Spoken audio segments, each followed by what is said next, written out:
A las 6 de la tarde se va a estar abriendo las puertas allá en la explanada, al igual que el parqueo, para que no se vaya a ir ahorita a hacer cola hoy. En este séptimo servicio que nos toca ahorita, nos corresponde, nuestro apóstol Sergio ha delegado al apóstol Mario Rivera para que nos comparta con la palabra. Bienvenido, apóstol Mario. Gracias. Dios les bendiga, mis amados hermanos. Tengo este hermoso privilegio de ser el portador de la palabra. Agradezco a mi Padre Celestial por darme este momento y también a papá Sergio que me concede el púlpito para poder unirme a estos ministros del Espíritu que han estado aportando cada uno remas, revelación, enseñanza con relación pues a lo que Dios quiere proclamarnos para el próximo año. Así es que espero en Dios que este tema también sea de bendición para todos los que estamos acá y que mi participación pueda sumar un granito de arena también a esto tan maravilloso que es del Espíritu y por lo cual estamos reunidos en esta casa. Amén. Vamos a orar, voy a empezar orando para que Dios nos ayude, principalmente a su servidor y me agarre confesado, ¿verdad? Padre, en el nombre poderoso de Jesús, gracias, Señor amado, por este tiempo tan maravilloso que tú me has concedido para poder ministrar la palabra. Suplico, Señor, ruego que me auxilies. Estoy necesitado de tu Espíritu Santo. Que sea tu Espíritu el que me guíe para que mis palabras vengan sazonadas de lo alto, Señor, y que puedan bendecir a la iglesia del Señor Jesucristo que está presencialmente reunida, pero también a todos aquellos que nos están siguiendo a través de las redes sociales. Te damos la gloria y la honra, Señor, desde hoy y para siempre. Amén y amén. Bien, dele palmas al Señor de la gloria, bendito sea su nombre. Quiero hacer brevemente como un resumen de lo que he logrado asimilar desde el primer servicio hasta pues la recién participación del profeta Tito. Lo que he podido considerar mucho es que se nos está preparando para una última jornada donde nuestro papel como iglesia, principalmente nosotros los ministros, es de poder transicionar para llegar a ser ese ejército que Dios sin lugar a duda va a usar y va a requerir en este tiempo final. Porque si se nos está animando, se nos está exhortando a que nosotros podamos transicionar a esa medida, es obviamente porque lo que va a venir para nosotros es algo glorioso, pero no descartamos que vamos a tener que pelear batallas espirituales también. Y esto no lo digo, hermanos, solamente por tener algo que decir con mi participación, sino porque lo estamos viendo, no solamente en las escrituras, en el plano profético, sino también en la realidad que estamos viviendo. Las luchas espirituales se han intensificado en diferentes formas. Y la Biblia dice que como el diablo sabe que le queda poco tiempo, ha descendido a la tierra con gran furor. Eso para nosotros es una realidad y una necesidad de podernos equipar al máximo. Ya no queda mucho tiempo para pensar si lo hacemos o no lo hacemos. Cuando el apóstol Sergio nos visitó recientemente a Oregon, me llamó mucho la atención algo que él mencionó, y era que ya no era tiempo para estar como criando niños, que era necesario transicionar, especialmente en esta faceta de la guerra espiritual. Pensando en todo eso, pensando también en el tema que él explicaba, así poniéndonos ese esquema y poner al centro de la ubicación de las diferentes tribus al sacerdocio levítico, o a Leví mejor dicho, como nombre que identifica a esa tribu, pero como una función también que representa en el plano sacerdotal. Si nosotros hemos aprendido tanto del sacerdocio, no podemos negar que el sacerdocio tiene incursiones y confrontaciones también en el plano espiritual. Eso significa que este tiempo al que nosotros nos hemos acercado es un tiempo donde el que es sacerdote tiene que aprender a hacer la guerra espiritual. y el que es guerrero espiritual, o digámoslo así, el que es sacerdote tiene que aprender lo militar, y el militar tiene que aprender el sacerdocio también. Va íntimamente ligado. La última jornada que estamos caminando rumbo al encuentro con nuestro Señor Jesucristo, va a ser necesario llevar en cuenta esa realidad. Vamos a ser como ambidiestros en esta última jornada. Vamos a mantener nuestra vida de altar, nuestra vida santa, nuestra vida de un sacerdocio genuino, pero paralelamente también vamos a tener que mantener la mentalidad militar, porque eso es lo que la Biblia dice, no solamente desde el plano que estamos viendo a un pueblo de Israel que sale de la esclavitud después de 400 años y que tiene que aprender a hacer la guerra para poder ir a conquistar la promesa que Dios le ha dado. De manera que pensando en eso, espero me estoy dando a entender, quiero decir que el tema lo he titulado Las guerras sacerdotales, para poder darnos cuenta nosotros hacia dónde vamos y qué es lo que Dios va a hacer con nosotros, primeramente con los ministros que estamos aquí convocados con todo nuestro corazón, con una expectativa de que Dios nos hable, de que Dios nos anuncie, de que Dios nos ministre para retornar después a nuestros lugares de origen e ir a impartir también lo que hemos recibido, dando por gracia lo que por gracia nosotros hemos recibido. Y como pueblo del Señor, quiero decirle que usted también está involucrado en esto, porque usted forma parte de un reino de sacerdotes, de tal manera que nos habla a nosotros la palabra como ministro, nos equipa, nos prepara, nos exhorta, pero también al pueblo en general, el Señor también le habla que va a tener que ser reclutado a ser parte de este ejército. El apóstol Sergio decía recientemente también en Argentina, en uno de los temas que compartía, él decía: yo he venido a reclutar. Eso significa que todavía, también representa para nosotros la realidad de que usted está siendo reclutado cada vez que oye la palabra que se ha predicado en este lugar, en esta convocatoria, durante los días que el Señor inquietó el corazón de papá Sergio para que hablara acerca de esta necesidad y de esta realidad. Así es que quiero traerle una buena noticia: usted forma parte del ejército del Señor. Y necesitamos comprender a la luz de la palabra esa transición desde el punto de vista sacerdotal. Entonces quiero ponerle este pasaje para iniciar. 1 Pedro 2:9, en diferentes versiones dice: Pedro, vosotros sois linaje escogido, real sacerdocio, nación santa, pueblo adquirido para posesión de Dios, a fin de que anunciéis las virtudes de aquel que os llamó de las tinieblas a la luz admirable. La versión amplificada dice que vosotros sois raza elegida. Raza tiene que ver con cultura. Real sacerdocio, nación consagrada, pueblo especial para posesión de Dios. La siguiente versión dice que somos linaje escogido, el real sacerdocio, nación santa, pueblo peculiar, para que anunciéis las virtudes de aquel que os ha llamado de las tinieblas a su luz maravillosa.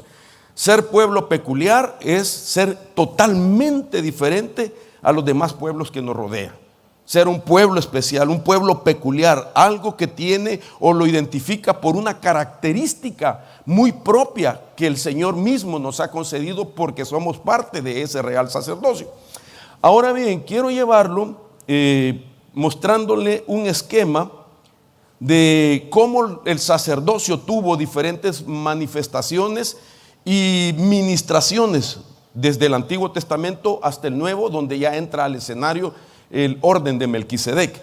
Por ejemplo, si puedo utilizar los nombres de los sacerdotes principales que la Biblia los menciona más que otros, no solamente de manera generalizada, sino con nombre propio, nos permite identificar realmente sus funciones. Por ejemplo, hablando de Aarón, se le puede interpretar como un sacerdote de la liturgia.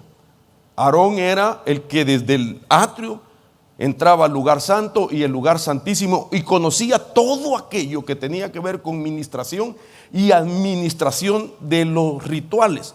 Aunque eran ritos en el antiguo pacto, eran legales en ese pacto. Entonces era el encargado del desarrollo de los ritos. Si vamos ahora a ver a Leví en sí, los que solo llegaban al lugar santo, lo podemos también ver, según el libro de Malaquías, como un sacerdote de la enseñanza. Eran los maestros en aquel tiempo que enseñaban la Torá. Luego, en los libros como Ezequiel, vemos al sacerdote Sadoc, que representa el sacerdote de la limpieza, el encargado de sacar de los cuartos que estaban detrás del lugar santísimo toda la basura. Eso representa un sacerdocio que se dedica o ministra el alma de las personas para sacar todo aquello a través de una administración al alma, lo que les afecta para poder desarrollarse, para poder crecer espiritualmente, para madurar, para conquistar. Entonces el sacerdote Sadoc, desde esta perspectiva, representa aquel que nos lleva en su ministración a la limpieza de nuestra alma, a romper ataduras en nuestra alma, a liberar nuestra alma de espíritus inmundos y de demonios. Pero nos encontramos con un sacerdote muy peculiar, que es parte también del sacerdocio nuestro porque representa una figura profética. Y me refiero al sacerdote Fines. El sacerdote Fines, no entraba al lugar santísimo, no entraba al lugar santo. No tenía grande participación en la enseñanza de la Torá porque era un sacerdote para la guerra. Este sacerdote era el encargado, oiga esto, de ir con las 12 tribus a la guerra.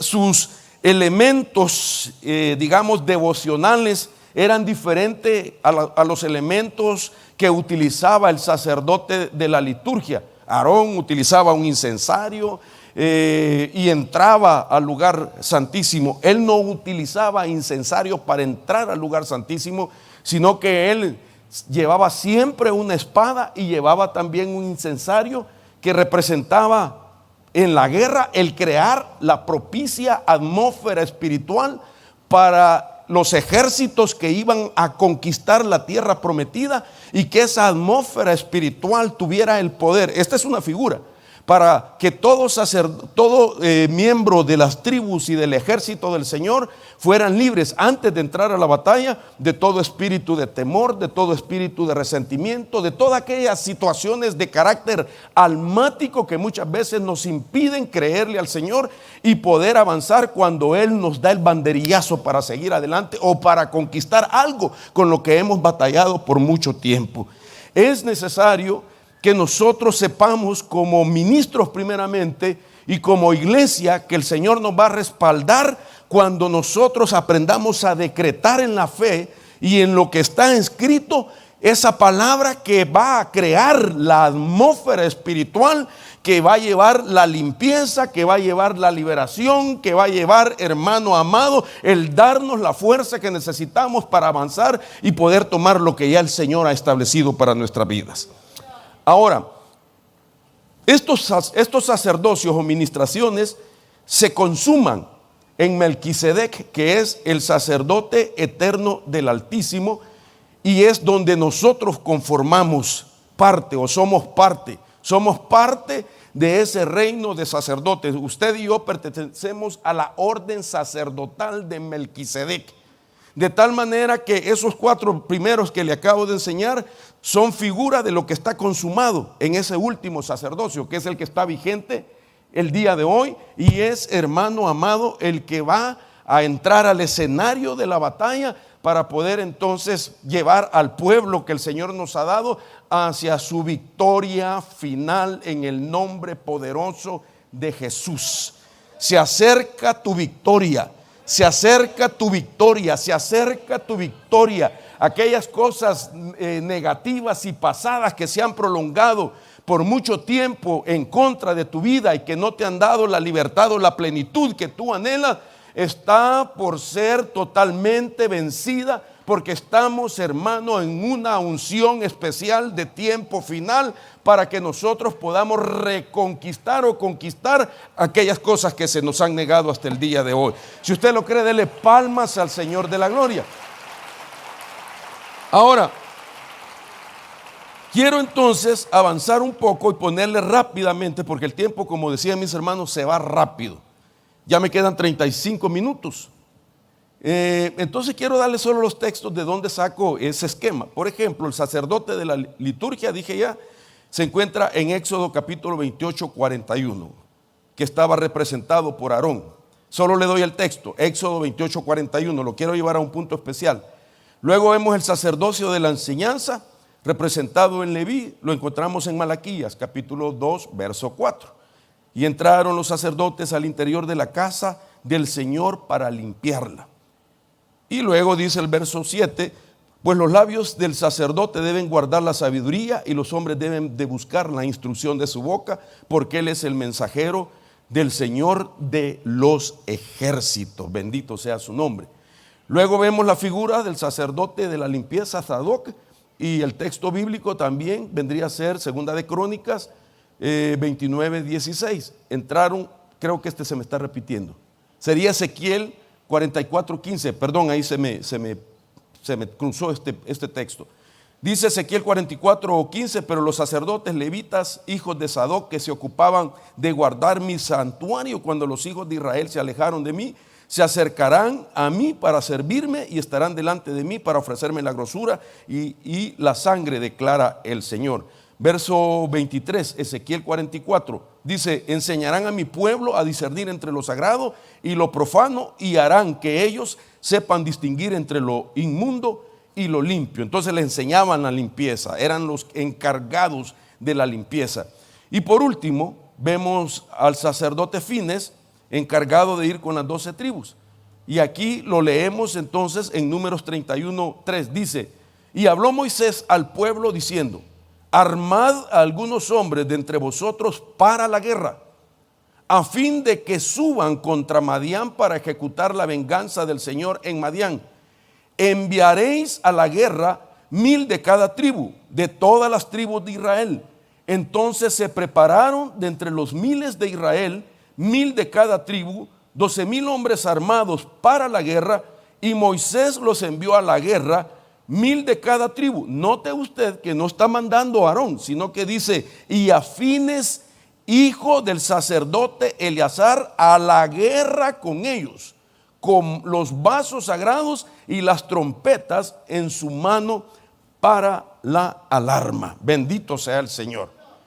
Este sacerdocio es el que el Señor está preparando para la generación presente que nosotros representamos. Este sacerdocio, hermano, para mí tiene un significado especial porque me permite como entender, por lo menos en mi caso, y pues posiblemente en muchos ministros que están aquí, por qué hemos estado experimentando muchas batallas. Muchas batallas que no necesariamente se levantaron contra usted o contra mí, porque usted es un mal creyente o porque usted es un mal ministro, sino que se levantaron en contra de nosotros porque el Señor nos estaba dando un entrenamiento más profundo para poder comprender algunas estrategias, como decía el profeta Tito hace un rato, y nosotros saber, hermano, que no vamos a ir ignorantes a hacer la batalla espiritual. Porque mucha gente malinterpreta de que nosotros podemos ir a la batalla espiritual o a la guerra espiritual solamente por una impartición. Nosotros vemos que hay gente que cuando identifica a algunos de nosotros o a usted de que fluye en la guerra espiritual, que el Señor le da autoridad, que el Señor lo respalda, siempre la gente le dice, hermano, por favor impártame lo que usted tiene. Pero muchas veces uno se mira obligado a impartir porque si no se va a juzgar que si no lo hace, pues es arrogante, es orgulloso, qué sé yo. Sin embargo, el principio de la Biblia dice es que Jesús nunca mandó a ninguno de sus discípulos a confrontar poderes de las tinieblas solo por impartición, sino que los entrenó durante 3 años y medio de un entrenamiento intensivo que ellos tuvieron que llevar a la práctica en un momento de echar fuera espíritus inmundos, de tal manera que regresaron a él regocijados diciéndole, mira Señor, hasta los espíritus inmundos y los demonios se sujetan en tu nombre, o cuando ellos lo reprendían. Y entonces viene el Señor Jesús, no regocijéis por eso, más bien regocijaos que vuestros nombres estén escritos en los cielos. En los cielos, como que fuera un pergamino donde está el nombre de los ministros que vamos a jugar un papel de tiempo final para poder preparar a la iglesia, hermano amado, para esta jornada donde Dios lo que espera de nosotros ya no son fracasos, derrotas y fallas, sino más bien las victorias del tiempo final. Y por eso creo yo con todo mi corazón de que la proclama que viene para nosotros, hermano, va a alentar nuestro espíritu, va a alentar nuestro corazón, nuestra mente, y nos va a transicionar, hermano, a un nivel espiritual diferente, donde vamos a ver nuestras luchas de una manera o forma diferente. Vamos a creer más que nunca que la victoria es nuestra, porque escrito está que en Cristo Jesús somos más que vencedores. Bendito sea su nombre. Dele palmas al Señor de la gloria. Ahora, déjeme explicarle acerca de este sacerdocio, que es muy peculiar, porque su participación aparece en el libro de Números en algunos pasajes donde nos podemos nosotros pues detener a pensar el papel que él jugaba. Moisés mismo le dice, Fines irá delante de las tropas y él llevará sus elementos, y dice ahí, llevará elementos de guerra, los vasos sagrados y las trompetas en su mano para la alarma. Los israelitas a este sacerdote le decían el sacerdote Mesías de la guerra, es decir, el sacerdote que había sido ungido para la guerra, para acompañar a las tropas, el sacerdote ungido de la guerra. Ahora déjeme darle literalmente el significado de estos títulos que en el Antiguo Testamento se refieren a fines. Entonces, el sacerdote ungido para la guerra es o era una expresión original aplicada al sacerdote que acompañaba a las tropas. Este sumo sacerdote también no sirvió en el tabernáculo o templo como lo hizo el sumo sacerdote Aarón, sino que era específicamente para estar en el campo de la batalla. No quiero decir con esto que no podamos nosotros, claro que tenemos que depender de la comunión y de la intimidad con el Señor, de oír la voz del Señor, de seguir las ordenanzas del Señor, de hacer las cosas como Dios manda. Así se nos ha estado diciendo que tenemos que ordenar nuestra vida, que tenemos que hacerlo en el orden de Dios, y entonces necesitamos tener esa intimidad con el Señor, que es figura de entrar a ese lugar santísimo. Pero este sacerdote no entraba al lugar santísimo porque está también representando, es prototipo de la figura de nuestro Señor Jesucristo en un momento que vamos a verlo a la luz de la palabra, en un momento que ya no es cuando Él va a la cruz, que ya no es su resurrección, que es nuestra base de nuestra victoria también, en un momento donde ahora nosotros, después de que subamos, hermano, a las nubes a reunirnos con Él y ser arrebatados, entonces veremos la participación de nuestro Señor Jesús en la figura de ese sacerdote de la guerra. Ahora, mire usted también como tercer punto, sino en el campo de la batalla, y era el encargado de cambiar las atmósferas de la guerra, el encargado de cambiar las atmósferas de la guerra. Cuarto punto, la misión del sacerdote de la guerra se centró en el cuidado y la preparación de los hombres que iban a luchar, para asegurarse de que estuvieran preparados física y espiritualmente, incluso enviando a casa a aquellos que consideraba no aptos para luchar. Y esto lo dice Números también, donde se menciona más veces su nombre. Dice Números 31:6, voy rapidito, dice, y Moisés los envió a la guerra, 1000 por cada tribu envió, y Fines, hijo de Eleazar, sacerdote, fue a la guerra con los santos instrumentos, con las trompetas en su mano para alarma, y pelearon contra Madián, como Jehová lo mandó a Moisés, y mataron a todo varón. La Biblia dice de que él mismo les decía que si alguno ha obtenido casa y todavía no la ha estrenado, que mejor se regresara a su casa. No vaya a ser que muera en la guerra y que venga otro a gozar de su casa. Incluso decía, si alguno está recién casado, que vaya por un año mejor a estar con su esposa, no sea que muera en la guerra y que otro, ¿verdad?, pase a jugar el papel que a él le correspondía. Lo que quiero decir con esto, que él era muy cuidadoso de que no hubiese temor, que no hubiese un compromiso que para nosotros es de carácter espiritual, hermano, que no nos vayamos a desenfocar de lo que tenemos que hacer como una generación de tiempos finales que sabe que tiene que ir en pos de su victoria en la medida que se va preparando para tener ese éxito que Dios nos está prometiendo. Ahora, ¿cuál era el papel entonces de este sacerdote? Hablarle al pueblo, ministrar al pueblo, alentar al pueblo. La palabra que hemos estado oyendo nos ha alentado, nos ha advertido, nos está equipando, nos está enseñando, nos está madurando, nos está armando. La palabra que hemos oído nos está armando. Imagínense lo que decía papá Sergio, los significados de la cabeza de los perfiles, digámoslo así, de esa ubicación de los sacerdotes, lo que significaba Judá y las otras dos tropas o las tribus que le acompañaban y así sucesivamente. Esa es una forma de nosotros prepararnos y armarnos para la guerra espiritual, saber qué cosas el Señor va a respaldar y qué otras cosas nos pueden complicar la vida. Entonces, esto es lo que hacía el sacerdote, y su nombre tiene un papel muy importante que jugar.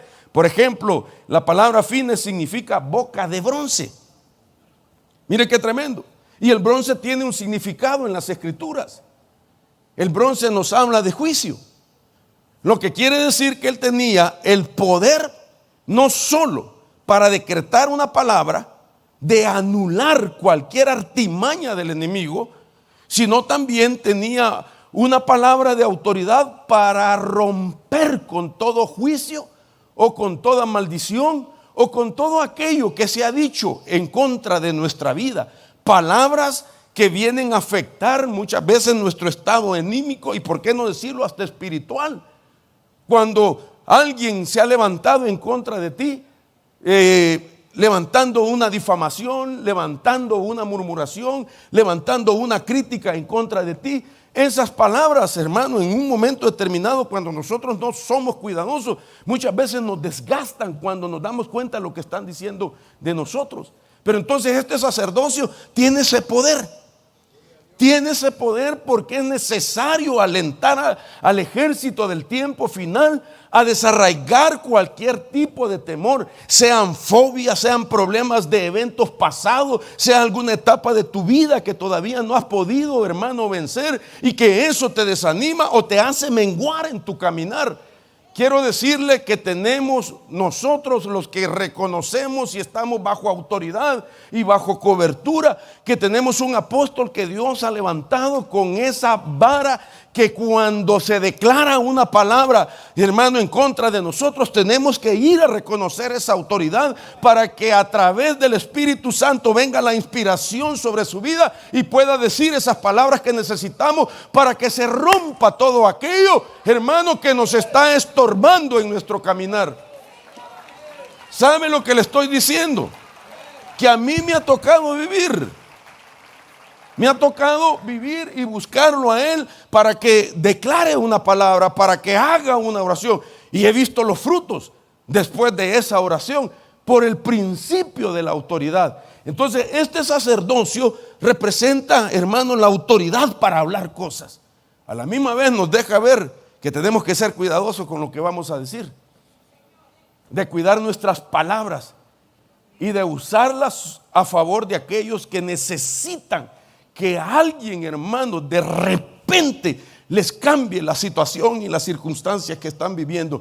El tiempo final, iglesia de Cristo, necesitamos reconocer, más allá de lo que ya sabemos, el principio de la autoridad, el principio de la sujeción y el principio de la función de los 5 ministerios sobre nuestra vida, porque eso es lo que Dios va a utilizar para abrirse paso en medio de todos los estorbos y que usted y yo podamos llegar al cumplimiento de esa meta final que está escrito aquí en la palabra, que para eso es que nosotros hemos sido alcanzados en el nombre de Jesús.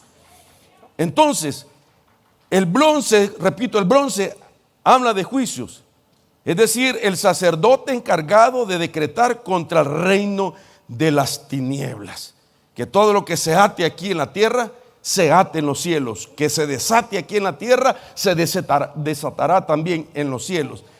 Otro significado de este nombre es pronunciación, oráculo. Y esta interpretación está bastante complicada para explicarlo, pero hasta en el hebreo dice boca de serpiente. Pero aquí lo que quiero resaltar no es tanto la figura negativa de la serpiente o la representación del diablo, sino que la Biblia dice que nosotros también tenemos que ser en un momento determinado astutos. Una astucia que puede ser el producto de una disciplina que hemos asimilado a través del conocimiento y del entendimiento. Entonces, una astucia no necesariamente debe de interpretarse de carácter negativo, sino que debe de ser, hermano, una madurez para poder hablar sabiamente la palabra específica, la palabra correcta y la palabra poderosa que puede cambiar la manera de pensar de otros que nos están escuchando cuando ellos empiezan entonces a procesar algo que hemos dicho sabiamente. Entonces, un sacerdocio que va a comenzar a hablar, hermano, los principios de Dios, las revelaciones de Dios, el poder de Dios. Una palabra que se convierta como una confesión que interpretado desde el griego es un homologeo. La Biblia dice que la palabra confesión es un homologeo, y la palabra homologeo significa que usted y yo va a hablar igual que Él. Y en este caso, hablar igual que ¿quién? Igual que Dios. Lo que Dios diga y usted le cree y lo declara, va a suceder, porque todo lo que nuestro Señor habla se cumple, hermano. Entonces, si vamos a hacer un homologeo, a hablar decretos de Dios, significa que vamos a hablar lo que Dios quiere que se hable. Por eso ninguna proclama que se ha dicho, hermano, es pensamiento humano, sino que ha venido inspirado por el Espíritu Santo. Y su siervo lo que ha hecho es declarar lo que Dios ha querido decirnos para nosotros, para que nos funcione así como el Señor lo ha decretado. Y yo estoy seguro que en esta casa hay centenares de personas que las proclamas se le han convertido en una realidad. Quizás sean más, qué bueno que sean todas, pero yo quiero decirle que a mí sí me han dado resultados, sí se me han cumplido muchas de ellas, y por eso es que estoy aquí, y por eso es que tengo fe para poder, hermano, aceptar, sentirme privilegiado de esa convocatoria para estar presente en esta reunión tan importante. Estamos aquí porque creemos, estamos aquí porque necesitamos saber, estamos aquí porque vamos a hacer ese eco durante todo el año, que vamos a predicarlo, vamos a enseñarlo y vamos a proclamarlo en el nombre de Jesús. Ahora, me quedan 16 minutos, Dios bendito. Entonces, dice la Biblia también que aquí más o menos vamos a ir viendo esa figura proféticamente irse cumpliendo después de la explicación de quién era Fines. Dice Isaías, capítulo 59, verso 17, se puso la justicia como coraza y el yelmo de salvación en su cabeza. Como vestidura se puso ropas de venganza y se envolvió de celo como de un manto. Isaías está profetizando a una figura que estaba por cumplirse en un tiempo que para sus días todavía no estaba cercano. Sin embargo, él tenía la figura del sacerdote del antiguo pacto en Fines. Mirando hacia atrás miraba el papel de un Fines, pero mirando hacia adelante miraba el papel de nuestro Señor Jesucristo. Y no solamente miraba el papel de nuestro Señor Jesucristo, sino que miraba la generación de sacerdotes del tiempo final. Ahora, ¿dónde está este sacerdocio? Quiero llevarlo entonces a este pasaje de Apocalipsis 19:1. Dice: y vi en el cielo abierto, y aquí un caballo blanco, el que lo montaba se llamaba Fiel y Verdadero, y con justicia juzga, oiga esto, y hace la guerra. Sus ojos son como una llama de fuego, y sobre su cabeza hay muchas diademas, y tiene un nombre escrito que nadie conoce sino él. y está vestido de un manto empapado de sangre, y su nombre es el Verbo. Oiga esto de Dios. Y los ejércitos que están en los cielos, vestidos de lino fino, blanco y limpio, le seguían sobre caballos blancos. De su boca sale una espada afilada para herir con ella las naciones, y la regirá con vara de hierro. Y él pisa el lagar del vino del furor de la ira del Dios Todopoderoso. Y en su manto y en su muslo tiene un nombre escrito: Rey de Reyes y Señor de señores. Dele palmas al Señor de la gloria. No sé si me di a explicar, mi hermano. Ahora estamos viendo en Apocalipsis 19:11 la segunda venida de nuestro Señor. Pero estamos viendo entonces que viene con ropas muy peculiares.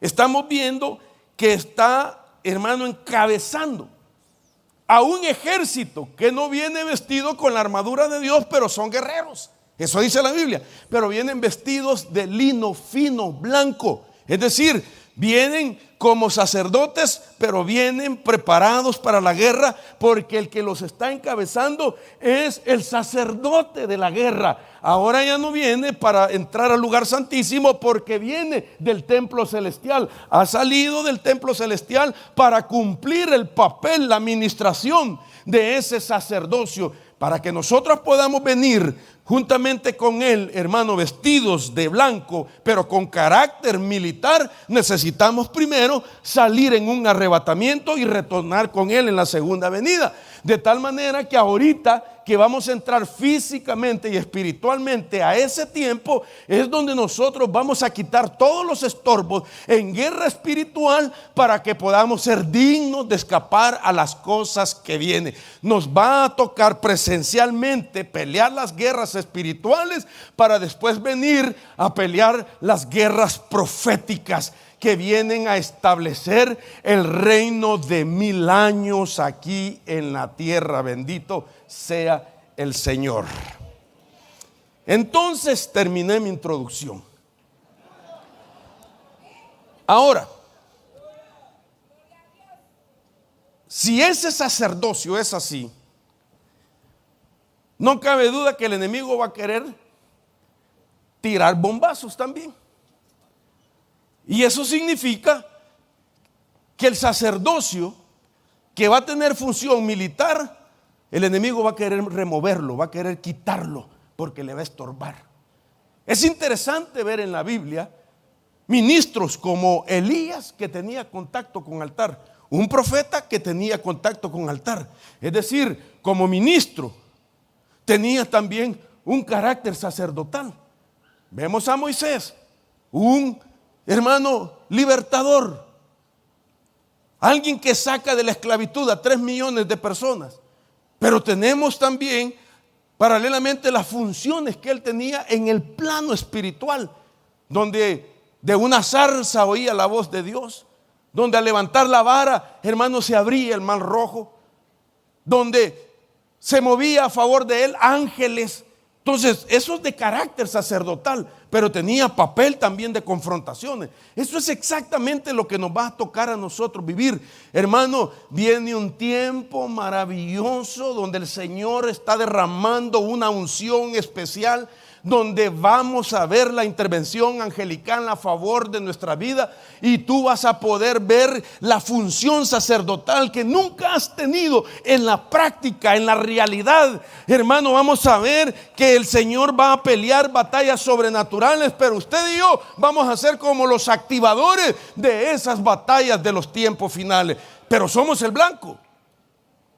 Ahora, para ponerle una base de qué es lo que el enemigo va a hacer, quiero llevarlo rápidamente a un sacerdote que su nombre deja ver por lo menos a 3 personalidades. En un momento, su nombre, y en un tiempo, es una función sacerdotal. En otro momento, su nombre, en su tiempo, viene a ser un libertador, un guerrero. Pero que los dos juntos representan a nuestro Señor Jesús. Y si nuestro Señor Jesús está íntimamente ligado a ese mismo nombre, con dos manifestaciones diferentes, en dos tiempos diferentes, si está relacionado con nuestro Señor Jesús, significa que usted también en Jesús tiene que ver con esto. Espero me esté dando a entender, hermanos, porque yo sí me entiendo bien. Ahora, quiero ponerle como base esto. Repito, si vamos a jugar un papel importante, el enemigo va a querer lanzarnos ataque y renunciamos y reprendemos toda obra del diablo. Déjeme entonces poner esto. Zacarías capítulo 3:1. Entonces me mostró al sumo sacerdote Josué, que estaba delante del ángel del Señor. Este ángel del Señor es el mismo que le dice en el libro de Josué a Josué que él es el capitán de los ejércitos del Señor. Estamos viendo el nombre de Jehová el guerrero ahí otra vez. Pero entonces aquí lo estamos viendo en otro tiempo. Claro, este no es Josué el que conquista la tierra. Este es Josué el sumo sacerdote. Y él vino a ser el primer sacerdote después del cautiverio. Imagínense, se termina el tiempo de cautividad y el primer sacerdote que toma el oficio viene a ser Josué. Alguien le pasó la estafeta dentro del cautiverio. Y quien le había pasado la estafeta para que fuera el siguiente sumo sacerdote fue su propio padre. Cuando usted mira los sumos sacerdotes, desde el primero, Aarón, hasta el último, en los días de nuestro Señor Jesucristo, hubieron aproximadamente 86 sumos sacerdotes. Dentro de esos 86 existieron desde Aarón hasta el cautiverio 26 sacerdotes aproximadamente. Esto es interesante, porque entonces Josué viene a ser el primero terminando el cautiverio, pero los sumos sacerdotes del cautiverio no tenían templo. ¿Aló? No podían purificarse, no tenían manera de entrar a rituales, no había templo, no tenían. Lo eran solamente por oficio, pero no tuvieron esa oportunidad. Mira hacia dónde lo llevo en estos pocos minutos, me quedan 7 minutos. Resulta que cuando su papá muere, le pasa la estafeta al sumo sacerdote Josué, pero le da su vestidura. Así como Aarón cuando muere, le quitan la vestidura y se la da a Eleazar. Como a Josué le toca recibir la vestidura de su papá y no habían rituales, sin embargo oían los pecados del pueblo, oían todas las luchas del pueblo. Eso significa que las vestiduras de su papá estaban cargadas de iniquidad. No las había cometido Josué. ¿Me estoy dando a entender? Solamente recibió las vestiduras, todos los pecados, las confesiones, la falta de purificación durante 70 años en el cautiverio quedaron en su papá. Y su papá muere y le da la vestidura. Entonces Josué entra al escenario cargando la vestidura de todos los pecados del pueblo. Josué, cuando usted lo lee en hebreo, significa Yeshua, Jesús. Figura de nuestro Señor Jesucristo, que en la cruz del Calvario cargó con todos nuestros pecados, hermano, y los llevó a la cruz y derramó su sangre preciosa para quitar todo aquello que nos estorbaba en la vida y poder, hermano, tener una oportunidad y tener una esperanza de un futuro mejor. Pero aquí dice la Biblia que lo estaban juzgando. Oiga esto. Entonces me mostró al sumo sacerdote que estaba delante del ángel del Señor, y Satanás estaba a su derecha para acusarlo. Y el ángel del Señor le dijo a Satanás: el Señor te reprenda, Satanás, repréndate el Señor que ha escogido a Jerusalén. ¿No es este un tizón arrebatado del fuego? Ahora oiga esto para ir cerrando. Resulta que esto no sucedió. Resulta que esto no sucedió. Es decir, esto que está viendo usted o está leyendo era el plan que tenía Satanás, basado en que traía la vestidura de su padre. Entonces Zacarías recibe la revelación de Dios por adelantado. Era el plan que tenía Satanás, que cuando él empezara a ejercer su función sacerdotal, cuando se construyera el segundo templo, cuando Zorobabel le construyera el segundo templo y él entrara al oficio, Satanás iba a tener una excusa y decir: ese ministro no es apto para esta segunda faceta de la historia. Este ministro no es apto, tiene pecado, tiene errores, tiene fallas, tiene difamación, tiene esto. Hermano, ¿cuántas veces a nosotros como ministros nos toca oír? El pueblo llega y se descarga de todos sus pecados, de todo aquello, y nosotros muchas veces no buscamos el descontaminarnos de estas cosas. Nos quedamos cargados, nos quedamos resentidos, nos quedamos prejuiciados. Pues todo eso lo va a quitar el Señor en el nombre poderoso de Jesús. Oiga, voy finalizando. Este no era Josué el líder de Israel en la conquista de Canaán, sino sumo sacerdote después del cautiverio de Babilonia. Rapidito, la historia deja ver que desde Aarón hasta el año 70 después de Cristo hubieron 86 sumos sacerdotes, 29 sumos sacerdotes, corrijo la cantidad, desde Aarón hasta el cautiverio de Babilonia, y 57 sacerdotes después del cautiverio hasta el año 70 después de Cristo. Mire esto, siervos del Señor. Mire esto, profetas, profeta Tito. La versión amplificada dice: ahora bien, Josué estaba vestido con ropas sucias, asquerosamente viles, y estaba de pie delante del ángel del Señor, y habló a los que estaban delante de él diciendo: dice el Señor, quitadle las vestiduras inmundas. Y dijo a Josué: mira, he hecho quitar de ti tu maldad y te vestiré y te embelleceré con ricas vestiduras de perdón. No hay ningún teólogo que pueda certificar en qué año pasó esto. Fue una visión. Fue algo que Zacarías vio por adelantado. Lo que Satanás tenía como estrategia hacer con el sacerdote después del cautiverio en una segunda oportunidad. El cuarto de guerra que lo metió Satanás era una visión espiritual contra el sumo sacerdote Josué antes de que se diera en el plano físico. Dios por adelantado nos va a mostrar cosas. La proclama es por adelantado lo que Dios va a hacer a favor de nuestra vida. Ahora, mire esto. Oiga esto, profeta Tito. Dice la Biblia, y finalizo con esto.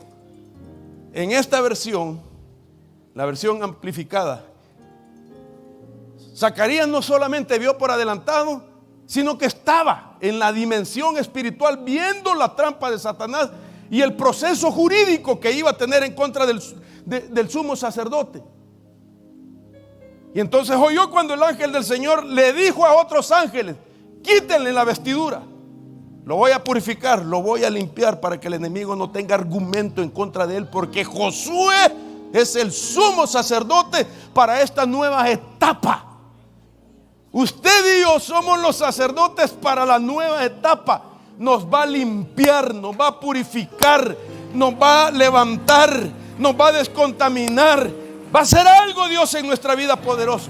Nos va a sacar de cárceles, de cuartos de guerra, nos va a sacar. Ese era un cuarto de guerra. Pero entonces viene el profeta y entonces se sintió invitado. Como estaba presente en el plano celestial, se sintió invitado y dice ahora: y yo, Zacarías, dije, déjeme pensar en voz alta, no solamente que le quiten las vestiduras viles, sino que le pongan un turbante limpio sobre su cabeza. Profetas de Dios que van a intervenir, ministros de Dios, para cambiarle la mentalidad a la gente y dejar el pasado a un lado para poder avanzar hacia la meta de su supremo llamamiento en Cristo Jesús. Zacarías el profeta, perdón, ya me emocioné y hasta me salí. Zacarías el profeta no descubrió el pecado, la debilidad o el mal para avergonzar, sino que muestra el corazón de intercesor para que le pongan un turbante limpio al sumo sacerdote. Viene un tiempo de limpieza, y aún nosotros los ministros, porque puede ser que alguna vez en tu vida pasaste por momentos difíciles. Y quiero decirle con temor y temblor, puede ser que hayan ministros que no han podido olvidar algún evento negativo en su vida y batallan con eso. Se sienten acomplejados, se sienten atados, se sienten con temor. Todavía se preguntan: ¿será que me has llamado al ministerio, Señor? Por algo que pasó en tu vida. Pero Dios quiere hoy cambiarte esas vestiduras, porque es un nuevo tiempo para nosotros. Póngase sobre sus pies, vamos a orar. Gracias, papá Sergio. Gracias. Gracias al Señor. Levante sus manos, Padre, en el nombre de Jesús. Señor, hemos venido creyendo, Señor, que es tu Espíritu Santo el que nos ha convocado para prepararnos para una nueva etapa. Creemos con todo nuestro corazón que tú eres el que cuida de nosotros, de tus ministros que están acá, de aquellos, Señor, que se han dedicado a servirte, a pregonar este evangelio, a sanar, a liberar. Ahora necesitamos nosotros también que tu bendito Espíritu Santo trabaje en nuestras vidas, que nos saques de aquellos cuartos de procesos judiciales espirituales donde el enemigo levanta argumentos en contra de nosotros. Que se rompan dichos, que se rompan decretos en contra de nosotros, que se rompan agüeros en contra de nosotros. Sí, que se rompa brujería, que se rompa hechicería, que se borre y se desarraigue todo aquello que el enemigo ha levantado para impedir que nosotros entremos a un nuevo fluir del Espíritu Santo. Oramos por el pueblo para que se rompan también todos esos ataques en el nombre de Jesús, y que los ministros, los pastores que el Señor te ha dado para guiarte en esta última jornada, que ellos tengan la autoridad para ayudarte y sacarte de esa batalla. Reconoce a tu pastor, ora por él, bendícelo en el nombre de Jesús, porque van a ser los ministros que Dios va a utilizar para esta jornada final. Y nosotros, los que hemos caminado todo este tiempo, solo podemos decir: ayúdanos, Señor, ayúdanos, papito lindo. Quita todo trauma, quita todo prejuicio, quita todo recuerdo de momentos difíciles. Pastores benditos, saquemos de nuestro corazón amargura, saquemos de nuestro corazón resentimiento, saquemos de nuestro corazón temores, porque Dios nos va a ayudar para librar a otros. Dios nos va a ayudar para cancelar, oiga esto, procesos de juicios espirituales contra el pueblo que nosotros pastoreamos. En el nombre de Jesús, soy el primero, Señor. Soy el primero en desligarme de todos esos eventos negativos y acepto este nuevo tiempo en el nombre de Jesús. Te bendigo en el nombre del Padre, del Hijo y del Espíritu Santo. Dele palmas al Señor de la gloria.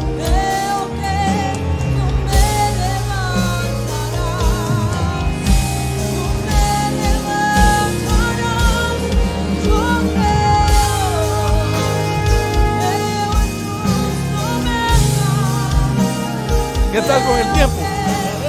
No me pasé. Gracias.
En un momento volvemos. Preproclama Profética 2023.